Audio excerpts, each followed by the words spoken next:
ज्या लोकांना कुलदेवता माहित नाही त्या लोकांना मी कुलदेवता गॅरंटेड सांगू शकतो. म्हणजे पूर्वकर्मामध्ये जर तुम्ही एखाद्याची तंगडी तोडली असेल तर या साडीसाठी तुमची तंगडी तुटणार. एडिसननी संध्याकाळी सांगितलं की माझ्याकडे 3800 पॅटर्न आहेत माझ्या फॅक्टरीमध्ये. 48 तासात त्याच्या फॅक्टरी लागला. तुमच्याबरोबर 48 तासात ते 72 तासामध्ये काय काय होणार आहे हे तुम्हाला आधीच कळलं. तर अध्यात्म का करायचं पहिले हे समजून. अनंत कोटी ब्रह्मांड नायक. मग अनंत कोटी का? कारण already they are the existence of the अनंत कोटी. जे येत आहे ना आपल्याकडे ते पण सॉलिड आहे, जे जाते ते पण बरोबर आहे, जे राहते ते पण परफेक्ट आहे. त्यांनी भरपूर उपद्रव केला इथे. मी नावं घेतली तर मग लफडी होती. काय ना, आत्मा हा विषय ना मृत्यूनंतर बोलतात लोक. आत्मा हा विषय मृत्यूच्या आधी मी बोलतो. 35,000 पेक्षा जास्त लोकांना मी सकारात्मक रिझल्ट दिलाय आतापर्यंत.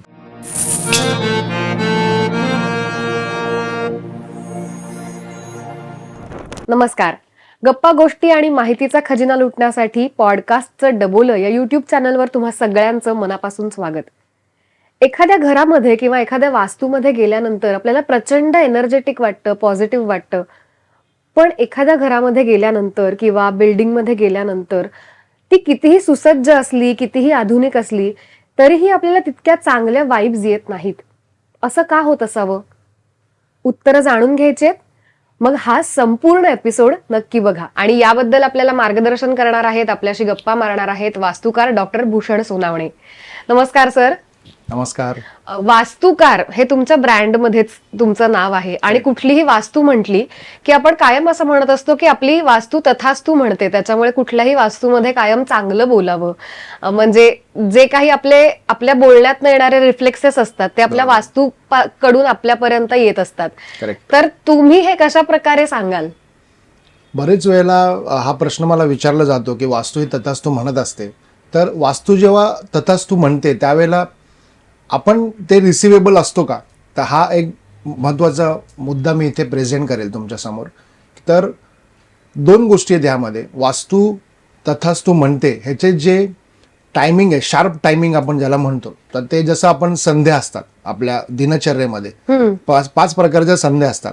तर त्यामधलं पहिलं ब्रह्ममुहूर्ताची एक संधी असते, म्हणजे संधिकाल ज्याला आपण म्हणतो. दुसरं 12-12:30 वाजल्यापासून दुपारचा एक संधिकाल असतो.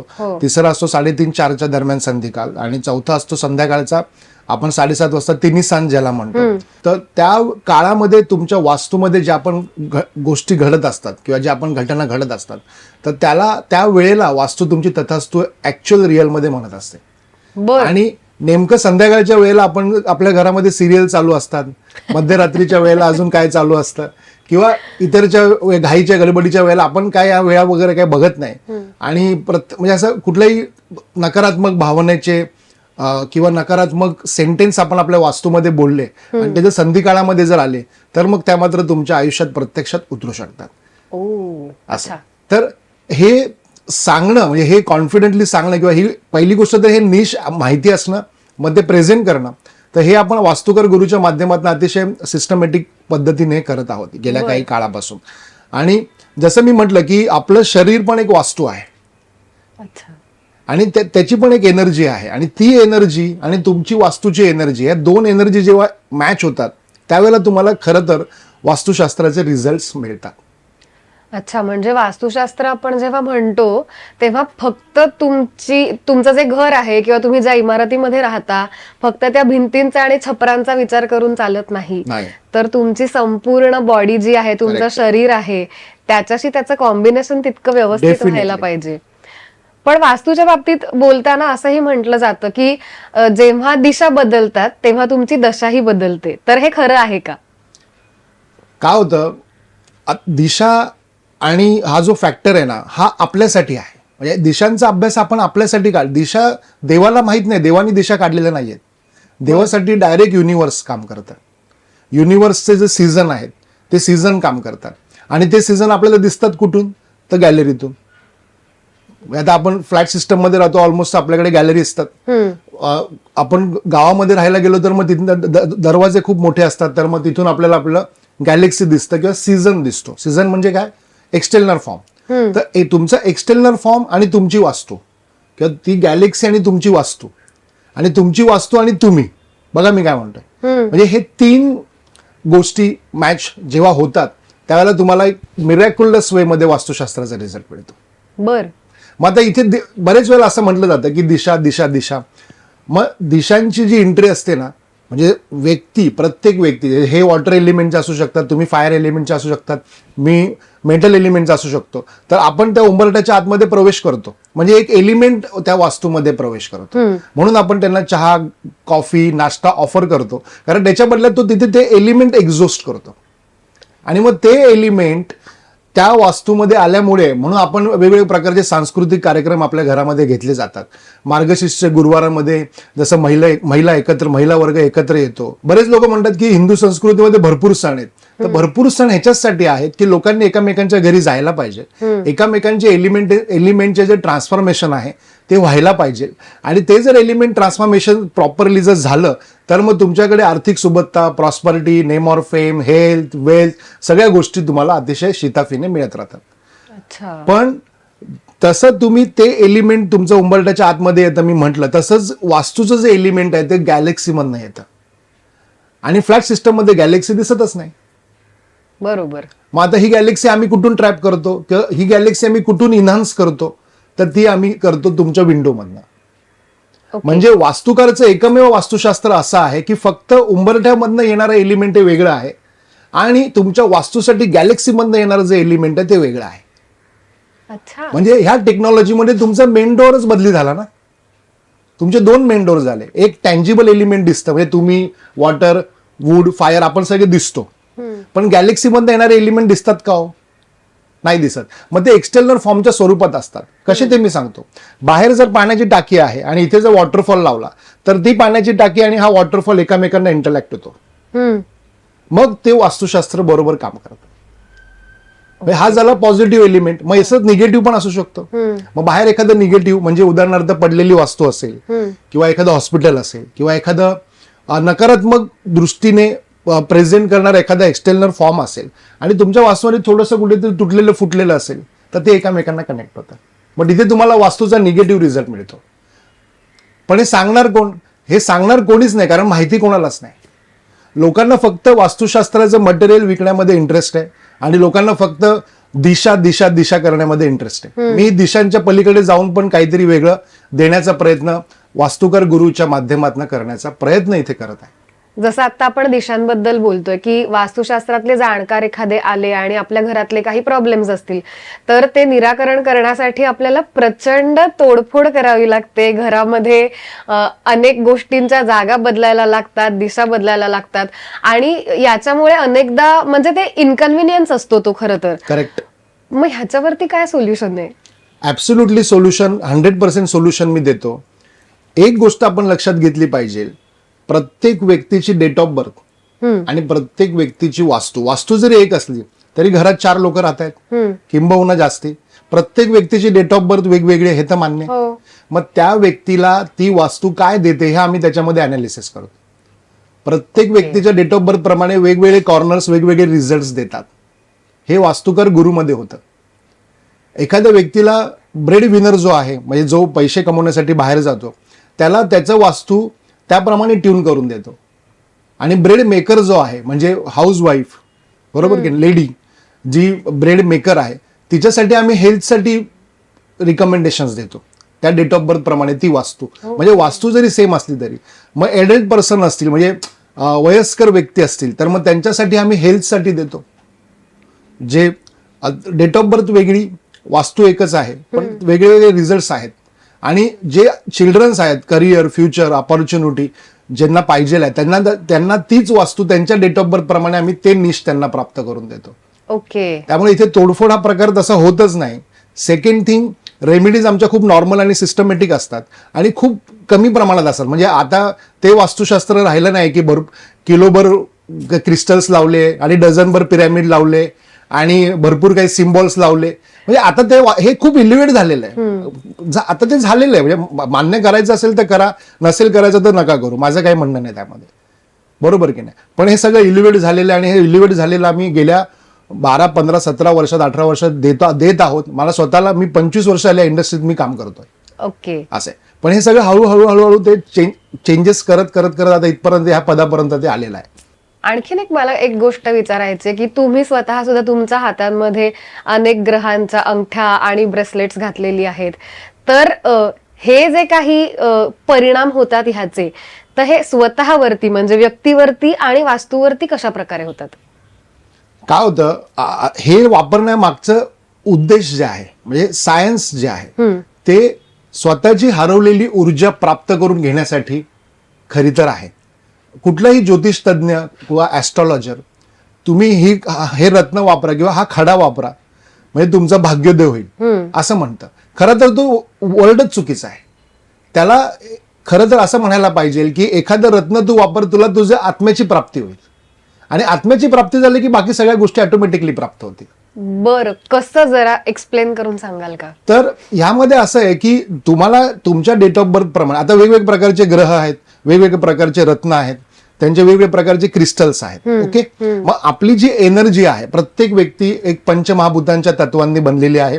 काही कमी जास्ती प्रमाणामध्ये ते एलिमेंट्स त्याच्यामध्ये ते आहेत, बरोबर की नाही? मग आता हे कमी जास्ती प्रमाणात का देवाने सगळ्यांना सारखं का नाही दिलं?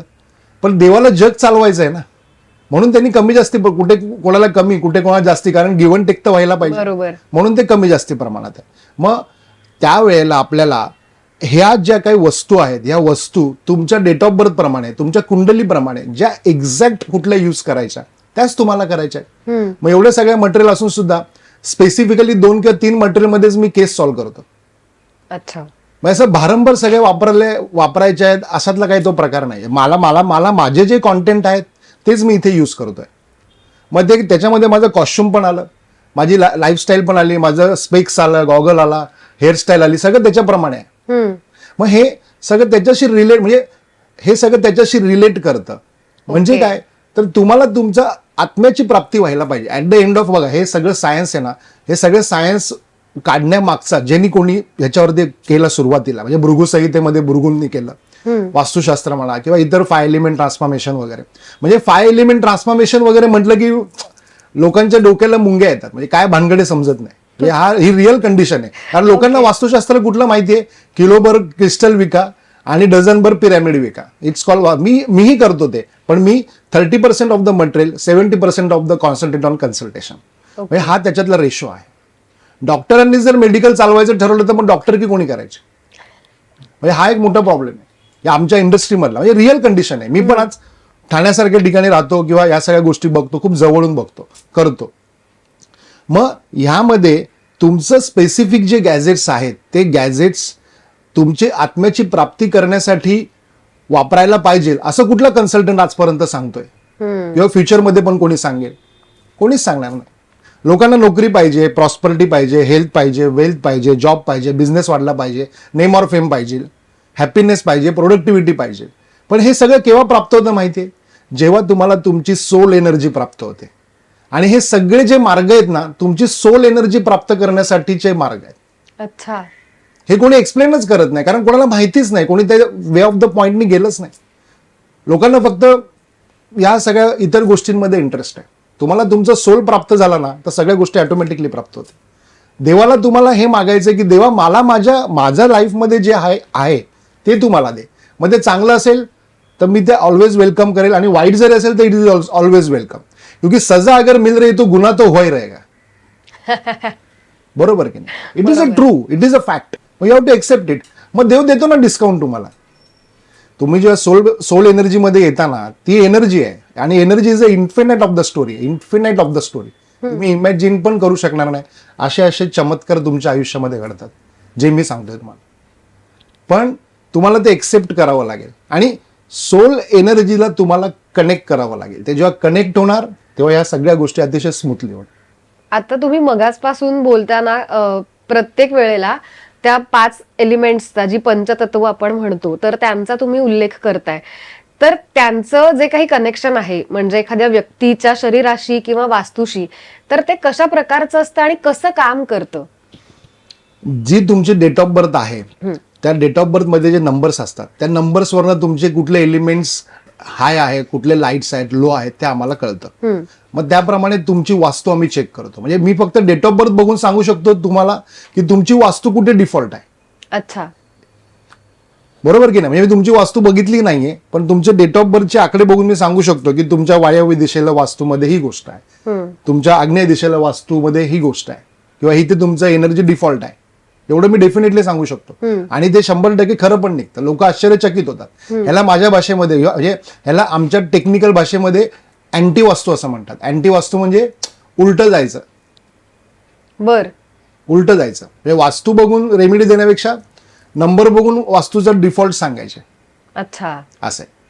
मग त्याच्यामध्ये उदाहरणार्थ 4 नंबर जर नसेल तुमच्या डेट ऑफ बर्थ मध्ये तर तुमच्या वास्तूचं अग्नितत्व खराब आहे. बर. हा. जर त्याच्यामध्ये 6 नंबर जर तुमचा डिफॉल्ट असेल म्हणजे 6 नंबर जर तुमच्या वास्तूमध्ये तुमच्या नंबरमध्ये नाही आहे डेट ऑफ बर्थमध्ये तर मग तुमचं वायव्य दिशेला टॉयलेट बाथरूम येतं. मग लोकांना तुम्हाला इथे बसून कसं कळलं वायव्य दिशेला टॉयलेट बाथरूम आहे? हाच तर अभ्यास आहे ना, हीच तर प्रॅक्टिस आहे. ओके. 35,000 पेक्षा जास्त लोकांना मी सकारात्मक रिझल्ट दिलाय आतापर्यंत. म्हणजे मला किती लोक भेटले असतील आतापर्यंत? More than 1,25,000. बरोबर. त्यातले अर्धे लोक, त्याच्यातले पाव लोक कन्व्हर्टेड, अर्धे लोकांनी डिनाय केलं, म्हणजे नाही पटलं. काही लोक ससा कासवाची गोष्ट आहे नाही पटली, मग ठीक आहे तुम्ही उंटाची गोष्ट वाचा.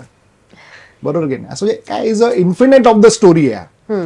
असं म्हणजे जे येत आहे ना आपल्याकडे ते पण सॉलिड आहे, जे जाते ते पण बरोबर आहे, जे राहते ते पण परफेक्ट आहे, असं म्हणता आलं पाहिजे. That call your enlightenment. एखादी वास्तू, एखादं एलिमेंट ज्याचं प्रभावी आहे त्याच्यानुसार ती वास्तू उत्तम आहे आणि त्याचंही सगळं व्यवस्थित चालू आहे. बरोबर. पण घरात एखादी नवीन व्यक्ती येते, मे बी मग ती लग्न करून येते किंवा घरात नवीन बाळ येतं, पण ते जर विरुद्ध एलिमेंटचं असेल तर मग त्याला ती वास्तू कसं रिॲक्ट करते? यालाच मी इन्फिनिट ऑफ द स्टोरी म्हणतो. इन्फिनिट ऑफ द स्टोरी म्हणण्याचं रिझन हे आहे की फॉर एक्झाम्पल वायव्य दिशेला तुमची वास्तू डिफॉल्ट आहे. म्हणजे एखाद्या व्यक्तीला वायव्य दिशा ही डिफॉल्ट आहे तर तीच दुसऱ्या व्यक्तीला आहे असं नाही. बरोबर. पहिला पॉईंट. दुसरा पॉईंट याच्यामध्ये असा आहे, ज्या वेळेला मी वायव्य दिशेचं एलिमेंट इन्हान्स करतो, बरोबर, ते इन्हान्स केल्यावरती ज्यांना ती फेवरेबल आहे त्यांना ती तशी लाभते आणि ज्यांना ती फेवरेबल नाहीये त्यांना ती तशी लाभते. बर. That called the secret of the universe. बर. एखादं एलिमेंट फेवरेबल नाहीये तर त्याला ते तसं काम करतं. मग ते निगेटिव्ह काम करतं का? तर नाही. मग ते त्याला, ह्याच्यासाठी तुम्हाला अजून एक सायकल समजून घ्यावी लागेल. ती म्हणजे उत्पत्ती, स्थिती, लय, पुनरुत्पत्ती. बरोबर. बरोबर आहे. ब्रह्मा, विष्णू, महेश. मग ह्यामध्ये ब्रह्मा हा रचयिता आहे, विष्णू हा प्रोडक्शन हाऊस आहे म्हणजे प्रोड्यूस करणारा, आणि महादेव म्हणजे शिव हा लय करणारा आहे. बरोबर. मग आता लय जेव्हा असतो, लय 2 प्रकारचे असतात. एक असतो रॅन्डमली, एक असतो सिक्वेन्सली. बर. म्हणजे आता तुमच्या लाईफमध्ये सगळ्या नकारात्मक घटना घडत आहेत वेगवेगळ्या प्रकारच्या, तो झाला रॅन्डमली. पण मी जेव्हा उपाय देईल, आता भिंत कोसळणारच आहे. आतापर्यंत ती ऑलरेडी अर्धी कोसळलेली आहे रॅन्डमली. पण जेव्हा मी काही तुम्हाला माझं कन्सल्टेशन तुम्ही घेतलं तर त्याच्यानंतर ती भिंत, आय एम गॅरंटेड अबाउट दिस, की ती भिंत सिक्वेन्सली पडणार. मग तुम्हाला कुठली आवडेल? सिक्वेन्सली पडलेली आवडेल का रॅन्डमली पडलेली आवडेल? ऑब्विसली कोणी म्हणेल की सर म्हणजे आता तोडफोड तर होणारच आहे तर थोडीशी झालेली बरी, म्हणजे बरोबर. दॅट कॉल्ड द लय म्हणजे महादेवा. मग हे उत्पत्ती, स्थिती, लय प्रत्येक क्षणाला तुमच्या आजूबाजूला घडत असतात. हो. एक म्हणजे मी नेहमी म्हणतो की अध्यात्म, देवधर्म, स्पिरिच्युअलिटी किंवा spiritual science, I am a damn spiritual healer basically. Okay. तर मी नेहमी म्हणतो यामध्ये की अध्यात्म सेकंदाच्या 10व्या भागाला काम करतं, अध्यात्म सेकंदाच्या 100व्या भागाला काम करतं, अध्यात्म सेकंदाच्या 1000व्या भागाला काम करतं. पण तेवढी डीप जाण्याची तयारी आपली आहे का? बरोबर. त्याला मी एनलाइटमेंट म्हणतो. मग तुम्ही जेवढं डीप जाल तेवढं ते एलिमेंट तुमच्यासाठी तसं काम करेल. आणि जसं उत्पत्ती, स्थिती, लय, पुनरुत्पत्ती हे तुमच्या आजूबाजूला फिक्शन ऑफ सेकंडमध्ये होतंय, फक्त ते तुम्हाला अनालिसिस करता आलं पाहिजे की आता याच्यामध्ये या सिक्वेन्समध्ये हे कंट्रोलिंग चालू आहे, या सिक्वेन्समध्ये हे इन्हान्सिंग चालू आहे आणि या सिक्वेन्समध्ये हे लय चालू आहे, डिस्ट्रॉईंग चालू आहे. मग आता उदाहरणार्थ आता ट्रॅफिकमधून येताना थोडा लेट झाला, it's called what? Controlling cycle चालू आहे. अच्छा. ओके. मग एखादी गोष्ट पडली, सांडली, तर इट्स कॉल्ड वॉट? लय चालू आहे, डिस्ट्रॉईंग सायकल चालू आहे. एखादा जेवता जेवता ग्लास पडला, एखादा चमचा सांडला, तर दॅट कॉल्ड डिस्ट्रॉईंग सायकल चालू आहे. आणि एखादी गोष्ट करता करता करता पटकन SMS आला, 10,000 रिसिव्ड, मग हे काय चालू आहे, निर्माते काम करत आहेत तुमचे, ओके. म्हणजे इज अ क्रिएटिव्ह सायकल चालू आहे. मग तुम्हाला कुठल्या सायकलमध्ये जगायला आवडेल असं म्हटलं तर हे ते शक्य नाही. This is the infinite of the story म्हणतो. बरोबर. म्हणजे हे सगळं चालू आहे. मी काय बोलतो, हे सगळं जे चालू आहे ना, हे सगळ्याचं करता करवी तर कोण आहे, तुम्ही आम्ही वगैरे अशा आहे का, म्हणजे कोणाच्या स्पेसिफिकली असं कोणाच्या हातात आहे का हे सगळं? नाही. मग हे ज्याच्या हातात आहे त्याला त्याची मान्यता नको का द्यायला? बरोबर. ऍब्सोल्युटली द्यायला पाहिजे. मग हे ज्या वेळेला तुम्ही एक्सेप्ट करताना, you have to acceptance there, accept करताना तुमच्या जीवनातले 50% अधिक प्रॉब्लेम सॉल्व्ह झालेले असतात. I am damn sure there. अच्छा. 50% कारण तुम्ही इंटरफेअर करणं सोडता. अजून एक पुढे कन्सेप्ट सांगतो मी, कदाचित म्हणजे बघा येतोय का तुमच्यापर्यंत तो. हे जे समोर सगळं चालू आहे ना, ही कोणाची तरी मेमरी आहे, बर. खूप मोठ्या प्रमाणावरती कोणाची तरी मेमरी आहे. त्या मेमरीचा छोटासा भाग आपण आहोत आणि त्याच्याप्रमाणे जर आपण केलं तर आपण पुढे जाणार आणि त्याच्याप्रमाणे जर नाही केलं तर आपण अपोजिट साईडला जाणार आणि त्याच्याप्रमाणे आपण एकदमच अपोजिट केलं तर तो आपल्याला एक्झिस्टच करणार डायरेक्ट. म्हणजे तो ह्या पृथ्वीवरून डायरेक्ट दुसऱ्या पृथ्वीवर पाठवेल आपल्याला आणि इथेच आपण राजा तर तिथे तो भिकारी बनवेल आपल्याला. आणि this is the trust of the multi universe. बर. अनंत विश्वाचा पसारा, अनंत कोटी ब्रह्मांड नायक. मग अनंत कोटी का? कारण already they are the existence of the अनंत कोटी. बरोबर. म्हणून आपण नेहमी म्हणतो की एखादी व्यक्तीचा अचानक मृत्यू का होतो, कारण त्याचा उपद्रव संपला. त्यांनी भरपूर उपद्रव केला इथे. आठवा तुम्ही, चिकार नाव आहेत. मी नावं घेतली तर मग लफडी होतील इकडे. हे खूप रिअल आहे या सगळ्या गोष्टी. आणि या सगळ्या गोष्टींसाठी एक रूल आहे. मी माझं शेड्यूल थोडं शेअर करेल तुमच्याबरोबर. सकाळी 3:30 वाजता उठणे, 3:30 ते 4:30 वाजता मेडिटेशन करणे, 4:30 ते 5:30 वाजता हिलिंग करणे. जेवढे माझे केसेस आहेत सगळं अनालिसिस, सगळं स्टडी, सगळे रिकॉर्ड्स मला ब्रह्ममुहूर्तावरती येतात. 48 आवर्स 72 आवर्स पर्यंतचे सगळे ते असतात. आणि त्याप्रमाणे मी त्यातले काही लोक, अर्ध्या अधिक लोकांना मी ब्लेसिंग देऊन तिथेच फ्री आउट करून टाकतो. आणि जे राहतात म्हणजे जे different type of the call असतात तर मग त्यांना तिथे आस्किंग असतं, प्रॉपर आस्किंग केल्याशिवाय ते होत नाही. मग ते मला क्लायंटला विचारावं लागतं. मग तसं ते सगळं करतो मी. मग त्याच्यानंतर मी दिवसभर जेवत काहीच नाही, काहीच खात नाही. कारण ही ब्रह्ममुहूर्तावरती आलेली जी एनर्जी आहे ना, ही एनर्जी मला दुपारपर्यंत संध्याकाळपर्यंत टिकवायची असते माझ्यामध्ये. बर. ती एक सिग्निफिकंट आहे. ती म्हणजे देव तुमच्या बरोबर असल्याचा तो साक्षात्कार आहे. अच्छा. मग त्याच्यासाठी मला म्हणजे या सगळे क्लायंट्स, फॉलोवर्स हे सगळे मला म्हणतात, ॲप्रिशिएट करतात, भूषण सर तुमच्यामुळे आमचं चांगलं. बऱ्याच गोष्टी आहेत त्याच्यामध्ये, बऱ्याच. म्हणजे एखाद्या 8 वर्षाच्या मुलीला आरशामध्ये काय दिसतं किंवा झोपेत काय होतं किंवा ती शाळेत काय करते, अशा पण गोष्टी आम्ही त्याच्यामध्ये सॉल्व्ह केल्या आहेत.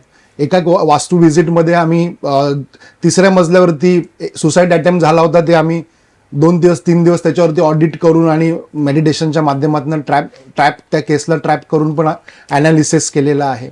बरं, इतरही वेगवेगळे प्रकारचे केसेस माझ्याकडे टेस्टोमोनियल असंख्य आहेत. तुम्हाला सगळे बघायला मिळतील, लोकांना कसे कसे रिझल्ट्स बघायला मिळाले आहेत ते. आणि मी कुंडली बघून, न्यूमरोलॉजी आणि व्यक्तीचे फोटो बघून पण सांगतो की काय होणार आहे पुढे, कसं होणार आहे, हे सगळं बघून पण सांगू शकतो. मला त्याचे पण रिकॉल्स येतात पूर्णपणे. ओके. असं आहे. म्हणजे नुसतं तेवढ्यापुरतं मर्यादित, म्हणजे हे जे निश आहे ना, हे शब्दांपुरतं मर्यादित नाहीये. हे इन्फिनिट ऑफ द स्टोरी. हे असं म्हणजे ह्याचं असं कुठलं सर तुम्ही कुठलं पुस्तक वाचलं का आम्हाला द्या, मग आम्ही पण वाचतो आणि करून बघतो, तसं नाही. असं नाहीये. त्याच्यासाठी तुम्हाला तुमच्या पॉवरमध्ये उतरावं लागेल. आणि हे सगळं म्हणजे ह्या सगळ्याचा रूल काय माहितीये का, पुस्तकं ना वाचणं हा पहिला रूल आहे. कारण तुम्हाला जर नेचर समजून घ्यायचं आहे ना, तर तुम्हाला ते बाकीच्या जे थेरीज आहेत त्या नको आहेत तुम्हाला तिथे. तुम्हाला तुमची ओन थेरी पाहिजे, माहिती पाहिजे. मग तुम्ही तेवढे इन्फिनाइट होऊ शकाल. नाही तर तुम्ही त्या विचारांमध्ये अडकणार जे पुस्तकांमध्ये सांगितलं आहे. मग देव तुम्हाला प्रात्यक्षिक दाखवतोय पण ते बघण्यासाठी तुम्ही कॅपेबलच नाही. असं होतं. आपला माइंडसेट तो होत नाही. मग त्याच्यासाठी आणि दुसरा पॉईंट याच्यामध्ये असा आहे, तुमच्याबरोबर म्हणजे पुढे 48 तासात ते 72 तासामध्ये काय काय होणार आहे हे तुम्हाला आधीच कळलं तर किती मजा येईल. बरोबर की नाही. जसं मी मगाशी म्हटलं त्याचा तो जसं म्हटलं की काय बेनिफिट होतो, तर त्याचा बेनिफिट हा आहे. तुम्हाला जेव्हा तुम्ही तुमच्या केंद्राला प्राप्त करता त्यावेळेला तुम्हाला ती गोष्ट मिळते. आणि ती गोष्ट जेव्हा तुम्हाला मिळते तेव्हा ह्या गोष्टी अतिशय फ्लुएंटली काम करतात. वास्तुशास्त्र, ज्योतिषशास्त्र, ॲस्ट्रॉलॉजी हे सगळ्या गोष्टी त्याच्यासाठी आहेत. खरं तर तुम्हाला तुमच्या आत्म्याची प्राप्ती होण्यासाठी या वस्तू आहेत, या गोष्टी आहेत. पण ह्याचा लोकांनी बिझनेस केला. ऑफकोर्स मी करतोय, पण माझा पार्ट ऑफ द कन्सल्टेशन आहे. मटेरियल इज अ सेकंडरी आहे. ओके. लोकांचं मटेरियल फर्स्ट आहे. आणि कन्सल्टिंगचं तर मला माहित नाही. आता प्रत्येक जण कुठे कुठे कोण कोण काय काय कसं कसं जाऊन केलंय तर ज्याचा त्याचा प्रश्न आहे. तुम्ही जे मगासपासून म्हणताय की ती एक आत्मिक प्राप्ती होणं आणि ती जाणीव होणं गरजेचं असतं, पण ह्याच्यासाठी तुमच्या वास्तूबरोबरच तुमचं नशीब पण काम करतं. Correct. तर ते कनेक्शन कसं आहे?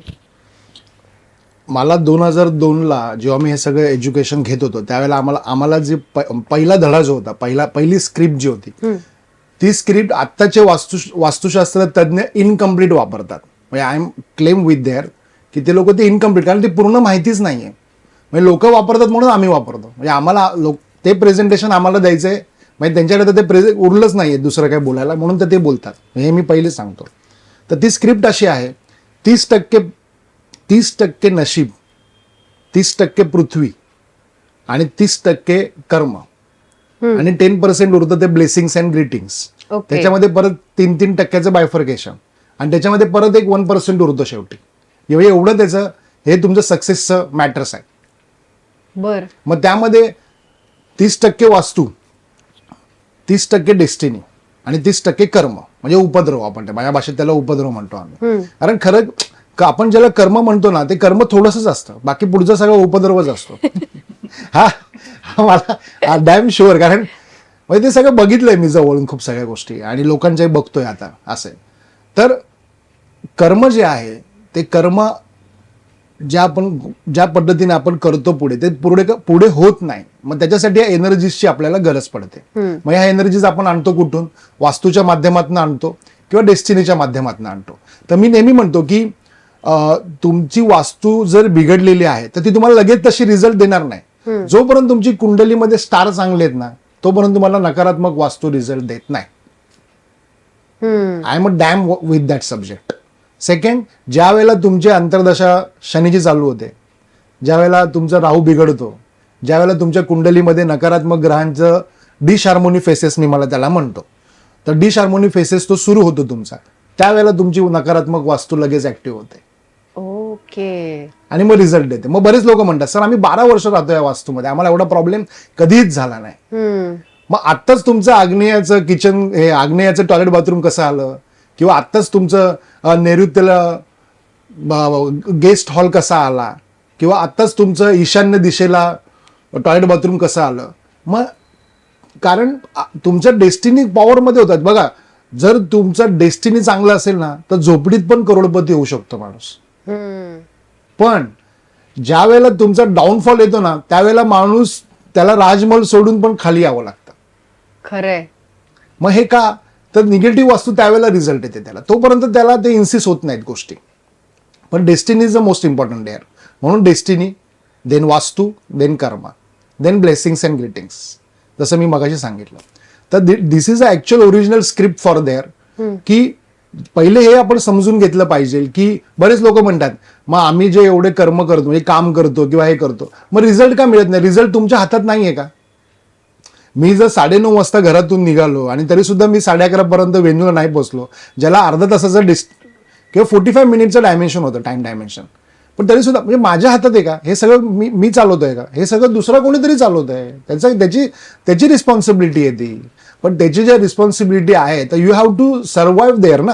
म्हणजे तुम्ही त्याला वेळ तर द्या की तो त्याचं काम करतोय, तो शिताफीने करेल अजून, असं आहे ना. तर अशी ती गोष्ट आहे. आपण काय करतो, आपण सगळ्या गोष्टीचं क्रेडिट घ्यायला बघतो आणि देव आपल्याला क्रेडिट घेऊ देत नाही. ज्या दिवशी आपण आपल्या कर्माचं क्रेडिट घेतलं ना, त्याच्या दुसऱ्या दिवशी आपलं दुकान बंद. बरोबर. एडिसननी संध्याकाळी सांगितलं की माझ्याकडे 3,800 पॅटर्न आहेत माझ्या फॅक्टरीमध्ये. छाती टोकून सांगितलं एडिसननी. 48 तासात त्याच्या फॅक्टरी लागला. आणि मग ते झाल्यानंतर तो असा म्हटला की मला माझं काम देवाला आवडलं नसेल कदाचित, म्हणून त्यांनी मला दुसरी फॅक्टरी चालू करण्यासाठी एक नवीन संधी उपलब्ध करून दिली. That called attitude. मग एवढा जगाचा सगळ्यात मोठा शास्त्रज्ञ जर म्हणतो की देवाची उपस्थिती आहे, तर मग तुमच्या आमच्या सारख्यांना मानायला काय प्रॉब्लेम आहे? खरंय. आणि जेव्हा की मानतो पण आपण तेवढं सरेंडर होत नाही. पहिला पॉइंट. आणि दुसरा पॉईंट, आपण तेवढं एक्सेप्टन्स त्यात ठेवत नाही. माझ्याकडे बरेच लोक म्हणतात, सर आपका जो फी है ना वो आप ले लो और क्या काम है वो बताओ, वो एनलाइटमेंट हमारे समझ में नहीं आता है. बरोबर. ते तुम्ही अंतरात्म्याच्या गोष्टी बिष्टी काय सांगू नका आम्हाला सर, ते काही समजत नाही. ते मेडिटेशन ध्यानधारणा वगैरे काही समजत नाही, किंवा आध्यात्मिक काही पुस्तक वाचायला सांगितलंय. खूप कॉमन अगदी व्यंकटेश स्तोत्र आणि श्री शिवसोर व्यंकटेश स्तोत्र आणि शिवलीलामृत वगैरे किती किती कॉमन गोष्ट आहे. तर ते पण लोकांना नको आहे. मग आता काय पाहिजे अजून? मग लोकांना हे हवंय, तुम्ही स्टोन द्या, क्रिस्टल द्या, फलाना धिमका, मग घ्या. मग आता जे हवं ते घ्या आणि करा. आत्म्याची शांती तुमच्या. कारण ते एक म्हणजे माहिती नाही, कदाचित ते एक फॅशन म्हणून किंवा ट्रेंड म्हणून किंवा लोकांना दाखवण्यासाठी ह्या सगळ्या गोष्टी हव्या असतात, असं असू शकतं. ऍब्सोल्युटली असू शकतं. तुम्हाला असे अनुभव आले असतील ना, असे काही अनुभव शेअर कराल का आमच्या बरोबर? 2-3 गोष्टी त्याच्यामध्ये. एक व्यक्ती होती माझ्याकडे, तिला फ्लाईट पकडायचं होतं. 48 आवर्स मध्ये तिचं टूर तिथे होणार होता, पण त्याला स्वप्नामध्ये त्याचं फ्लाईटचं वेगळं गोष्टी दिसल्या निगेटिव्ह. मी त्यात असं मी निगेटिव्ह वर्ड जास्त बोलत नाही. तर त्यांनी ती टूर कॅन्सल केली. मला फोन केला दुपारी की सर मला काहीतरी वेगळं होतंय आणि होतंय. म्हटलं काय आलं? मी पण बिझी होतो दुसरीकडे. मी म्हटलं सर मी नंतर बोलतो तुमच्याशी. मग जेव्हा आमची चर्चा झाली त्यावेळेला मी त्यांना सांगितलं की असं जर होत असेल तर आपण टॅरोट कार्ड टाकून चेक करू. आम्ही लाईव्हला आलो, टॅरोट कार्ड टाकले, चेक केलं, त्याच्यामध्ये त्यांचे डिसहार्मोनी फेसेस दाखवले. मी त्यांना लगेच सांगितलं ही टूर काय तुम्ही करू नका, माझ्या अनुषंगाने तर तुम्ही करू नका, आणि तुम्हाला तर रिकॉल्स मिळालेलेच आहेत ऑलरेडी. तर ऍब्सोल्युटली तसं झालं, आणि ऍब्सोल्युटली तसं झालंय. असं आहे ना. दुसरा एक अनुभव माझ्याकडे असा आहे, एक जहाज होतं जे मध्यावरती बंद पडलं, आणि त्याच्या टेक्निकली ज्या पण गोष्टी होत्या ना त्या सगळ्या चेक करून बघितल्या होत्या. आता तिथे काही होणार नव्हतं. पण गॉड नोज मला हे व्हॉट्सअप आला काय झालं, तर मी त्यांना सांगितलं असं असेल तर तुम्ही तारक मंत्र तिथे तुम्ही सगळ्यांनी मिळून म्हणा. आता तिथे जेवढे महाराष्ट्रीयन पीपल्स असतील त्यांना तारक मंत्र माहिती असेल, श्री स्वामी समर्थांचा. तर त्याच्यामध्ये तारक मंत्र त्यांनी म्हटला, कंटिन्युअसली म्हणत राहा असं त्यांना मी म्हटलं होतं. सातव्या वेळेला जेव्हा तारक मंत्र संपत आला ना त्यावेळेला ते मिरॅक्युलस वेनी जहाज चालू झालं. मिरॅक्युलस वेनी. बर. मग हे असं का होतं? आता तिथे आध्यात्मिक, आता टेक्निकली तिथे त्याला काही सापडलं नव्हतं. बरं, नंतर चालू झाल्यानंतरही समजलं नाही की काय चालू झालं. बरोबर की नाही? म्हणजे काय ना, आत्मा हा विषय ना मृत्यूनंतर बोलतात लोक. आत्मा हा विषय मृत्यूच्या आधी मी बोलतो असं मला वाटायला लागलं आजकाल. कारण तो विषय आधीच बोलण्याचा आहे खरं तर. लोक मेल्यानंतर काय बोलतात ते मला त्याचं गणित अजून कळलं नाही किंवा सिक्रेट अजून कळलं नाही. पण ज्या वेळेला तुम्हाला ती शक्ती प्राप्त होते ना त्यावेळेला अशा गोष्टी तुमच्याबरोबर घडतात. तुम्हाला दाखवलं जातात सगळ्या गोष्टी. तुम्हाला देव दाखवतोय सगळं, आणि त्याप्रमाणे तुम्हाला जायचंय. फक्त तुम्हाला अवेअर असणं गरजेचं आहे. You have to be aware, be prepared की समोर काय काय घडतंय आणि त्या गोष्टी तिथे होतात. इन्फिनाइट ऑफ द स्टोरीज त्याला मी म्हणतो, आणि त्या तुम्हाला लक्षात येतात, आणि जसं ते लक्षात येतं तसं तुम्ही पुढे टेकअप करू शकता. म्हणजे मी असा वास्तू कन्सल्टंट आहे किंवा आध्यात्मिक स्पिरिच्युअल हिलर आहे. 45 दिवस ते 90 दिवसामध्ये मी तुमची कुलदेवता तुमच्या स्वप्नात आणू देऊ शकतो. बर. ज्या लोकांना कुलदेवता माहित नाही त्या लोकांना मी कुलदेवता गॅरंटेड सांगू शकतो. म्हणजे मी माझ्या तोंडाने नाही सांगणार, देवी तुम्हाला येऊन साक्षात्कार देणार. अच्छा. आणि जी देवी तुम्हाला साक्षात्कार देईल ती तुमची कुलदेवता. सिंपल. बर. असे अनेक एक्झाम्पल्स आहेत माझ्याकडे. हा बोला. सॉरी. नाही. म्हणजे मग तुम्ही जर म्हणताय की ज्या देवतेचा तुम्हाला साक्षात्कार होईल, मग जी आपण पिढ्यानपिढ्या मानत आलेली असतो ती देवी नसते किंवा ती देवता नसते. 3 प्रकारे त्याच्यामध्ये तुम्ही मागच्या जन्मी सर्वात जास्त देवाला भजलात ना तो देव तुम्हाला परत दृष्टांत देतो. पहिला. दुसरा, तुमच्या 7 पिढ्यांमध्ये ज्या लोकांनी ज्या देवाचं जास्त केलं तो देव तुम्हाला दृष्टांत देतो, कारण तुम्ही त्या कुळाचे स्वार आहात. स्वार म्हणजे पुढे चाललात त्या कुळाला घेऊन. हा दुसरा. आणि तिसरा, या जन्मामध्ये तुम्ही जे पण स्पिरिच्युअल वेनी केलं गोष्टी, ज्या पण चांगल्या गोष्टी केल्या, नॉट एन इव्हन स्पिरिच्युअल, म्हणजे you are a good giver. लोकांना तुम्ही आनंद दिला असेल, फूड दिलं असेल, पाणी दिलं असेल, काहीतरी. You have to good giver there. तुम्ही जिथे जिथे गिव्हर आहात ना तिथे देव काम करतो, लक्षात घ्या. असं आपल्याला उलटं वाटतं. आपल्याला 10,000 rupees credited in your account, अरे वा देव आपल्या बरोबर आहे. उलटं वाटतं ते. ओके. असं आहे ते. मग हे या गोष्टी आहेत. मग हे पण तुम्ही गिव्हर असाल तर 10,000 येणार ना, तुम्ही गिव्हरच नाही तर 10,000 येणार कुठून.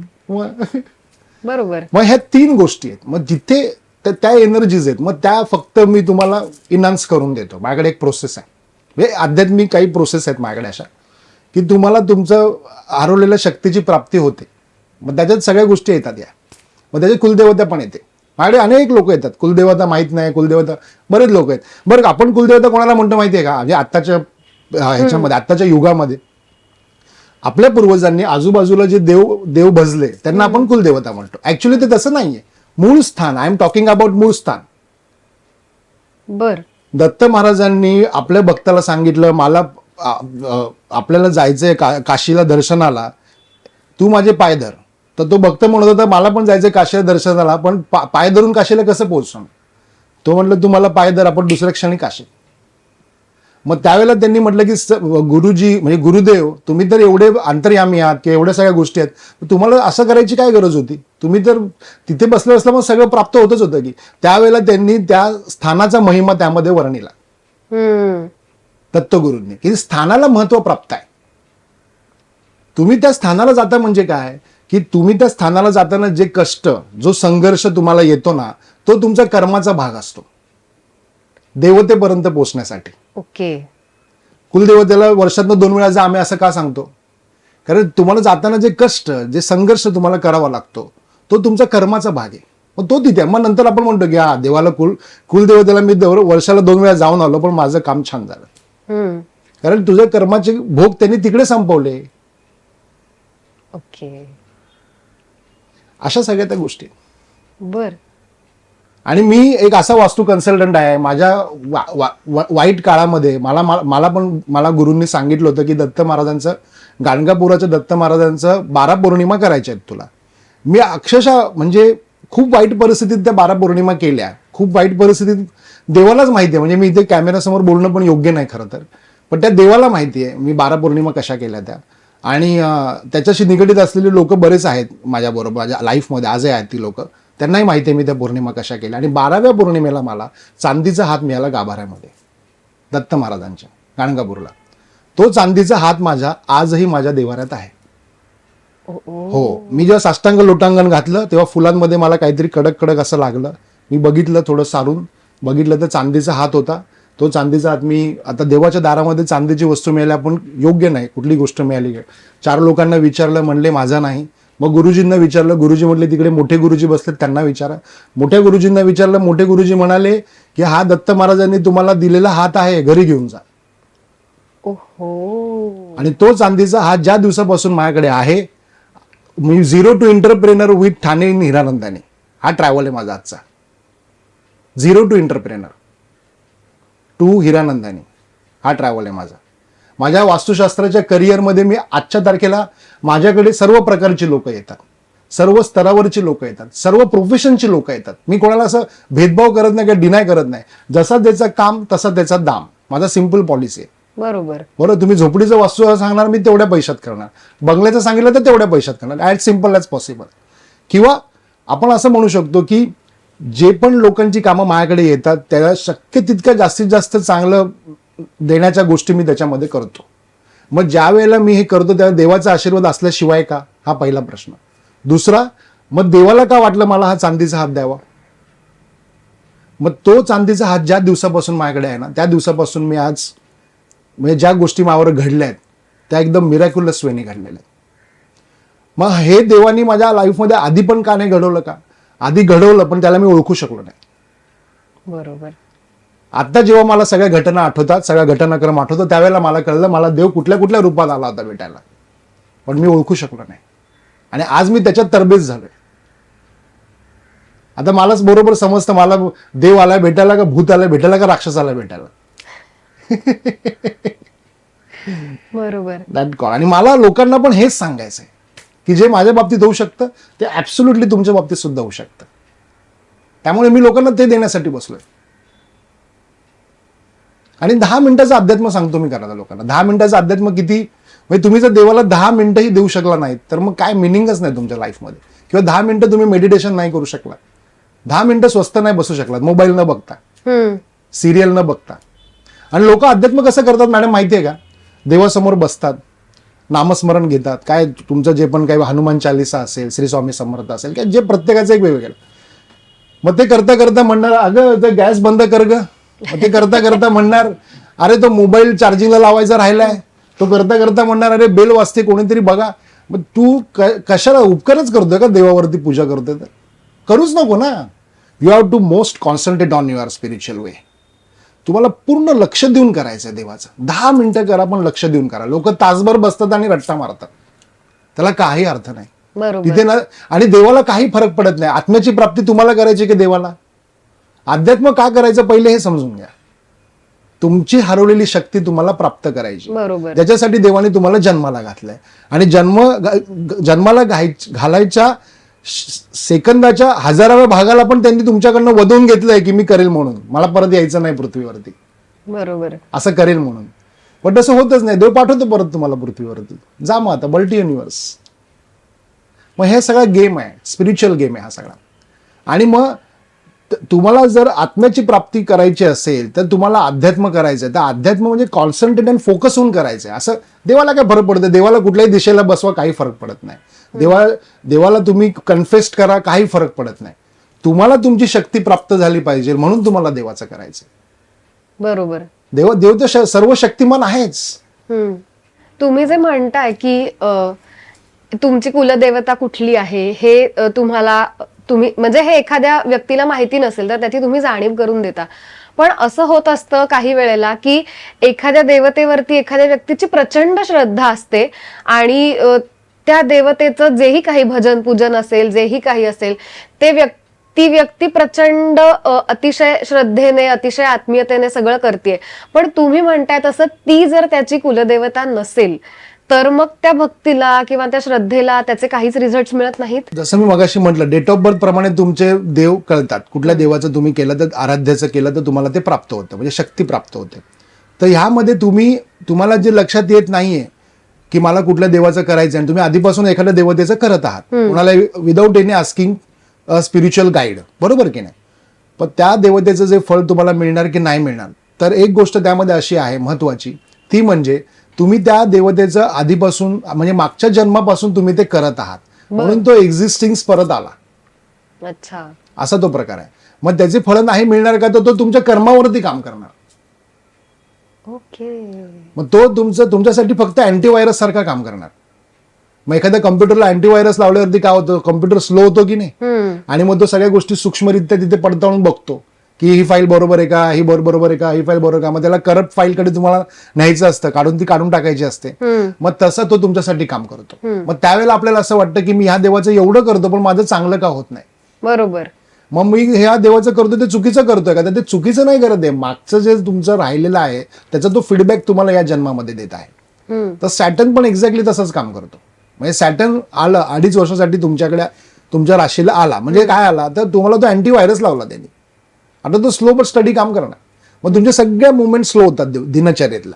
स्लो स्लो स्लो, एवढा स्लो की तो तुमचे सर्व गोष्टी सूक्ष्मरित्या पडताळून बघतो आणि तुम्हाला तो त्याच्यातनं पूर्ण न्हावून टाकतो. म्हणजे एक बोलतो ना आपण की सोन्याचा जर आपल्याला दागिना बनवायचा असेल तर त्याला पूर्ण अग्नीच्या स्त्रोतातून जावंच लागतं. तसा तो प्राण. मग नंतर तुम्ही एकदम सुवर्ण कांतिमय होऊन जाता 7:30 झाल्यानंतर. म्हणजे तुम्हाला सगळ्या गोष्टी कळलेल्या असतात. जीवनाचे जे रहस्य आहेत ते सगळे उलगडलेले असतात त्यावेळेला, बरोबर की नाही? मग तो काम जसं सॅटर्न करतो तसंच तुमचा तो देव पण करतो. कुठला देव? ज्या देवाला तुम्ही without any conflict other people तुम्ही बाय डिफॉल्ट त्या देवाची म्हणजे ते बाय डिफॉल्टच सुरू झालं तो अध्यात्म तुमचं. मग तो तिकडे अँटीव्हायरस सारखा काम करतो. आता तुम्ही 7:30चा उल्लेख केला तर त्याच्यावरनं मला असं विचारायचंय की 7:30 म्हटली की कायम ती पीडा आहे असंच म्हटलं जातं. पण त्या 7.5 वर्षांच्या काळात काही काळ तुम्हाला खूप निगेटिव्ह गोष्टींना सामोरं जावं लागतं, पण काही काळ तितक्याच प्रचंड सकारात्मक गोष्टी ज्या तुम्हाला तुमच्या आयुष्यात पुढे घेऊन जाणाऱ्या असतात त्याही घडतात. तर ह्याच्या मागचं रहस्य काय किंवा हे कसं होतं? काय होतं, पहिले 7:30 माणसाच्या जीवनामध्ये नॉर्मली 3दा येते. हो. एक मूनशाईन प्रमाणे एक लग्न शाईन प्रमाणे आणि एक सनशाईन प्रमाणे. बर. म्हणजे एक आत्म्याची साडेसाती, एक शरीराची साडेसाती आणि एक मनाची साडेसाती. बर. तर ह्या 3 प्रकारच्या साडेसात्या असतात. तर ह्या 3 प्रकारच्या साडेसात्यांमध्ये अडीच कुठले तरी पहिले अडीच त्रासदायक असतात, कुठले तरी मधले अडीच त्रासदायक असतात, कधीतरी कुठले तरी शेवटचे अडीच त्रासदायक असतात. पण जसं जसं त्याला त्या गोष्टी घडतात त्याच्या जीवनामध्ये, तर साडेसाती म्हणजे शनी काय करतो तर त्याला स्लो डाऊन करतो. स्लो डाऊन याच्यासाठी की प्रत्येक गोष्ट त्याला बघायची असते, त्याच्या जीवनामध्ये काय काय गोष्टी घडल्या, तो एक एक पॉईंट टू पॉईंट सगळं चेक करतो. फाईल तुमच्या जीवनातल्या तो स्लो करतो सगळं. आता एखाद्याला चेक करायचं म्हणजे स्लो करावंच लागलं ना, ते काय फास्ट होणार नाही काम तुमचं, बरोबर की नाही. म्हणून तो स्पॅनिंग तसा आहे. आणि मग त्याच्यामध्ये तुम्हाला रिलेशन्स काय आहेत खरे ते कळतात, त्याच्यात तुमचे हेल्थचे गोष्टी पण येतात. मग कुठल्या हेल्थच्या गोष्टी येतात, पूर्वकर्मामध्ये तुम्ही जर कोणाला ते त्रास दिले असतील तर ते हेल्थचे इश्यू तुम्हाला त्या काळात येतात. अरे बापरे. म्हणजे पूर्वकर्मामध्ये जर तुम्ही एखाद्याची तंगडी तोडली असेल तर या साडेसाती तुमची तंगडी तुटणार. पूर्वकर्म म्हणजे गेल्या जन्मामध्ये. मग पूर्वकर्मामध्ये तुम्ही पैशासाठी कोणाला त्रास दिला असेल, पूर्वकर्मामध्ये तुम्ही पैशासाठी कोणाला उपाशी मारला असेल, पूर्वकर्मामध्ये तुम्ही पैशासाठी, इस्टेट प्रॉपर्टीसाठी, धनासाठी, म्हणजे ज्या न्यून गोष्टी आहेत खरं तर बघायला गेलं तर, बरोबर की नाही. कारण 2 वेळचं जेवण 3 वेळचं जेवण माणूस कसंही कमवू शकतो, मला असं वाटतं रिअलमध्ये. म्हणजे अगदी कुठलंही काम केलं जीवनामध्ये तर तेवढं धन तो कोणीही कमवू शकतं आजच्या तारखेला. पण तरी पण काही लोक एवढे इरिटेटिंग असतात किंवा काही लोक एवढे तापदायक किंवा त्रासदायक असतात की एखाद्याच पूर्ण ओरबडून घेऊन सगळ्या ते गोष्टी करतात आणि अतिशय पॉलिटिकल वेने, म्हणजे खूप स्ट्रॅटेजिक वेने ते सगळं करतात आणि सर्वसामान्य माणसाला ते लक्षातही येत नाही. किंबहुना लक्षात आलं तर तो त्याच्यावरती काही करूही शकत नाही. मग हे सगळ्या गोष्टी त्याला साडेसातीत भोगाव्या लागतात. अच्छा. हा, सुतासहित. मग ते 2.5 वर्षाचा जो स्पॅनिंग आहे तो त्याच्यामध्ये तो धडा शिकवतो. आणि मग ते धडे शिकवल्यानंतर काही सॉफ्ट कॉर्नर्स पण असतात त्याच्यामध्ये. जसं तुम्ही काही चांगली कामंही केलेली असतात, मग त्या वेळेला तो तसे बोनसेस पण देतो तुम्हाला. आणि मग अशा पद्धतीने तुमची साडेसाती कशी बशी तो पूर्ण करतो. आणि मग त्याच्यानंतर तुम्ही पूर्ण म्हणजे उजळवून टाकतो तुमचं जीवन, तो खऱ्या अर्थाने फ्रेश करून टाकतो तो. मग फ्रेश करून टाकतो म्हणजे परत गुन्हे करायला का नाही. तर मग तुम्हाला ते कळलं पाहिजे की आता ते गुन्हे आपल्याला माफ नाही आहेत, परत आता आपल्याला पुढेच जायचं आहे. मग ते त्याचा रिझनच तो असतो. मग जसं मी म्हटलं मगाशी की आत्म्याची साडेसाती, मनाची साडेसाती आणि शरीराची साडेसाती, असे 3 प्रकारच्या साडेसाती प्रत्येक व्यक्तीच्या जीवनामध्ये येतात. असं मग त्याप्रमाणे त्या गोष्टी त्याच्यावर होतात. एखादं उदाहरण देऊ शकाल का असं? एका व्यक्तीला ना त्याच्या जीवनाच्या एका स्पॅनिंगमध्ये एका व्यक्तीने खूप मारलं होतं, खूप म्हणजे प्रचंड मार खाल्ला असेल त्यांनी त्या व्यक्तीचा.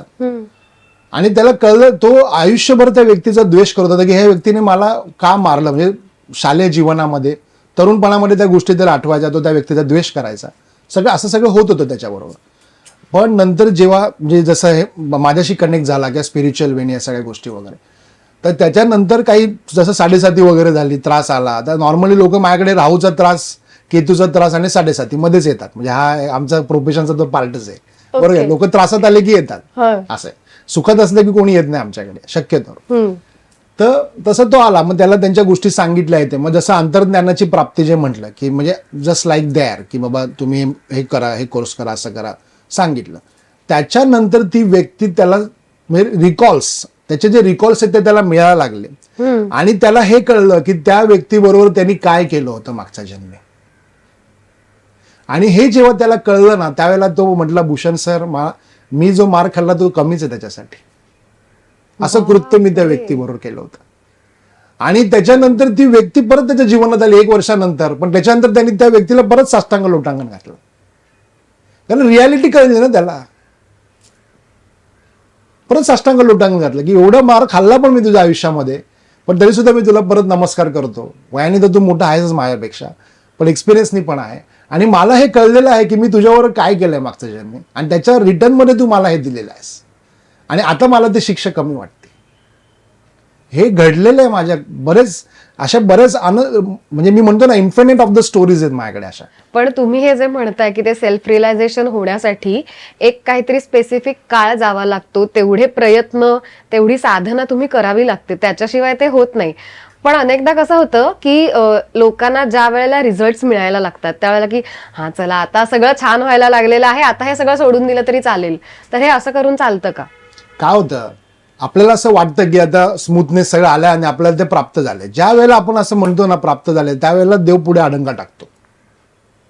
हे सगळं इन्फिनाइट ऑफ द स्टोरी आहे. म्हणजे आपल्याला ज्या वेळेला म्हणजे जसं मगाशी म्हटलं की आपल्याला ज्या वेळेला वाटलं की येस मी जिंकलो, त्याच्या दुसऱ्या दिवशी आपण संपलो. तर असे काही तुमच्याकडे अशा कोणी व्यक्ती आल्या होत्या का आणि त्यांना असे काही अनुभव आले का? तर ते प्लीज शेअर. डेफिनेटली. माझ्याकडे एक बँकेतले साहेब होते आमच्या, तर त्यांना ते एका चांगल्या नामांकित बँकेत कॅशियर म्हणून ते होते असं. तर त्यांना या सगळ्या गोष्टीमध्ये इंटरेस्ट होता, म्हणजे गुढ विद्या वगैरे समथिंग नाही का. त्या लोकांना जी गुढ विद्या माहिती ते प्रकार वेगळेच आहेत अजून. तर आता ते आपण जाऊ द्या, आपण काही विषय नाहीये. पण मी त्यांना काही टेक्निक सांगितल्या किंवा काही गोष्टी सांगितल्या त्याच्यामध्ये. जसं श्री शिवसौहृदय म्हणून एक विद्या आहे माझ्याकडे, जसं श्वासाच्या माध्यमातून ती वाहते, म्हणजे breathing, only breathing of their, concentrate on breathing only. तर तसं मी त्यांना काही शिकवल्या गोष्टी, तसं ते झालं. आणि त्याच्यानंतर त्यांना खूप चांगले म्हणजे रिझल्ट मिळायला लागले, म्हणजे चांगल्या गोष्टी त्यांच्यावर घडायला लागल्या फॅमिलीमध्ये, इतर पण सगळ्या ठिकाणी वगैरे. आणि नंतर त्यांना असं म्हणजे काय होतं, माणसाला मग गर्व येतो लगेच.